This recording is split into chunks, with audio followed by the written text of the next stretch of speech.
welcome to the channel. Andrew Knight here. Before we get into the video, I just want to welcome you if you're new here. I post weekly videos about how to get jacked, how to get shredded, how to become more socially adept, how to raise a flock of penguins on a small budget of only $130.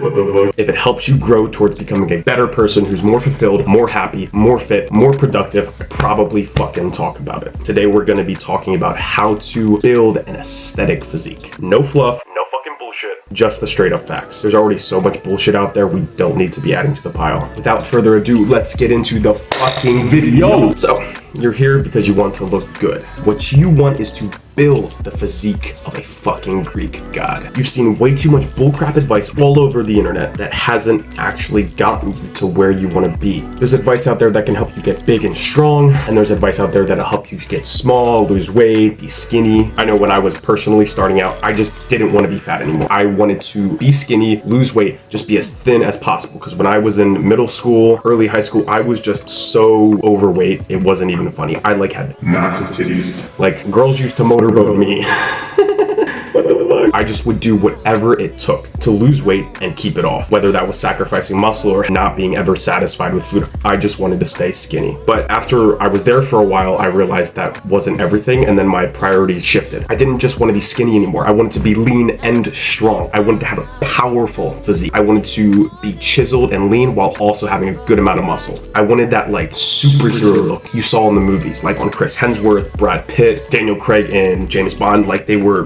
big and they had muscle and they looked jacked, but they also weren't like big and fluffy like a bear, like a power lifter. They had that like sleek chiseled look. It was so attractive to me, and I just would do anything for that physique. The traditional advice certainly was not getting me there at all. I was either getting chubby trying to bulk up, or I would look really, really small and deflated in the process of trying to lose weight, doing tons of cardio, starving myself, only eating like sometimes like 700, 800, 900 calories a day, like something that is not sustainable. And I was not healthy in the least. I needed a different approach. I needed something that worked, that got me the results I wanted, but was also sustainable. So the long and short of it is I basically combined two different approaches I found online that I discovered, and combined it with my own experience that I had gained over the past 2 or 3 years of lifting. And I used it to create my own fitness philosophy that I currently pretty much still use to this day. And there's really no beating it if you have that specific goal of being lean and chiseled, you know, maybe a sub 10% body fat, but also being powerful, being strong, having capped shoulders, a thick chest,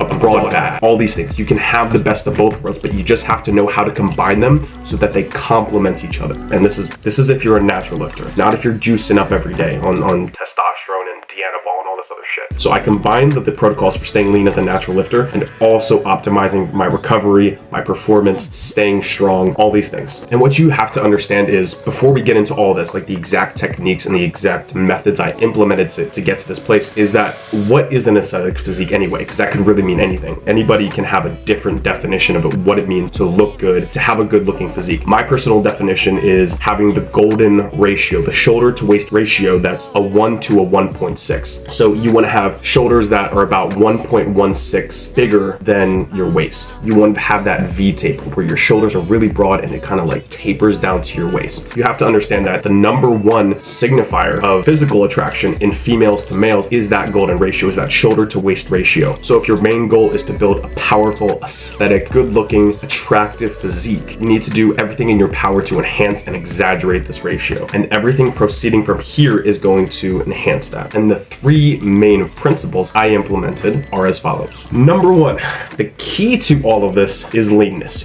Got to be lean. If you want to look good, gotta be lean. You gotta have some abdominal definition. You can't be fluffy. You can't be above 12% body fat. Maybe there's some people that like that, but in general, you want to be as lean as possible. It doesn't really matter if you have a lot of muscle, but it's covered in a fuck ton of fat. You need to have the muscle and have a decent physique, but also be lean and chiseled. One of the best ways to increase that shoulder to waist ratio without doing anything, not even putting on muscle in different places, the best way to enhance that shoulder to waist ratio is being lean. If you take off an inch or two around your waist, that just means you have that much more of a V taper. Also, being lean is going to make your muscles look like 3 to 5 times more defined. If you have a certain amount of muscle and you're a little chubby and you look all right, if you lose 5, 10, 15, maybe even 20 pounds of fat, you're gonna look that much better. Technically, on the scale, you'll be smaller, but you'll actually look bigger. It's kind of a mindfuck, but it's actually really cool. You want to have that like sleek, chiseled look that Brad Pitt has in the movies. And the best thing about this is women go fucking crazy for this look. They don't want some huge, massive bodybuilder that's like fucking 350 pounds who looks like juice to the gill, looks like literally not human anymore. In general, not speaking for every single girl out there, okay? It's a generalization for a reason, but women in general, 80% of the time find this look very appealing and very attractive. But in general, they want someone who's fit, healthy, has some good muscle, has some good definition, and who's strong and powerful. And don't take my word for it. Like, get to this level of body fat, build this physique, and then see the results for yourself.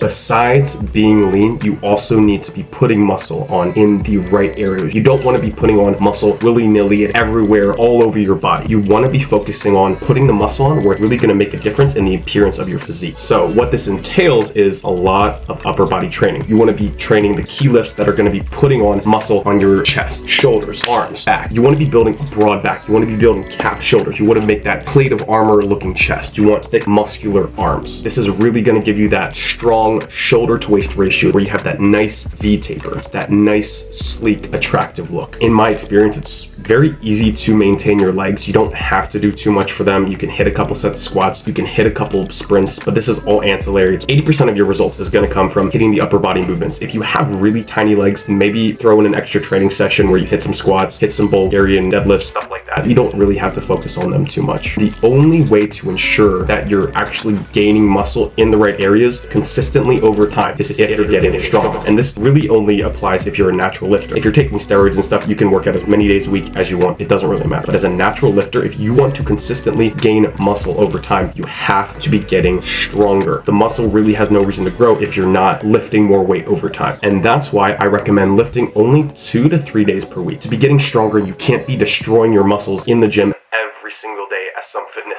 experts would have you believe. After you hit it really hard in the gym, you have to give your body and central nervous system optimal time to recover from the workout so you can go back and hit the workout harder next time, so you can throw even more weight on the bar. You need to take at least a full day of recovery in between lifting sessions, and sometimes two. If you're lean bulking or trying to maintain your physique, you can hit 3-4 workouts and eat a little more, but especially when you're dieting, you can't be going overboard. I recommend like 2 workouts a week. Besides optimizing your recovery, you're also not going to jack up your hunger, because if you're lifting and overexerting your body more than 2 or 3 times a week, you're really going to skyrocket your hunger in a way that you don't need to. You're going to be making it really hard on yourself. You're going to make it really hard to stick to that calorie deficit in order to get lean. Yeah, I know it sounds really simple, but this is really the whole kit and caboodle to my entire fitness approach. You need to be lean, you got to be putting on muscle in the key areas, and the way to do that is to be constantly gaining strength on key lifts over time. It doesn't have to be more complicated than that. If you enjoyed this video and it helped you gain a more well-rounded approach to fitness in your life, give the video a like and subscribe, because I'm going to be coming out with a whole lot more great content in the next couple of weeks. Stay tuned and I will see you peeps in the next video. Have a great day, guys. Peace.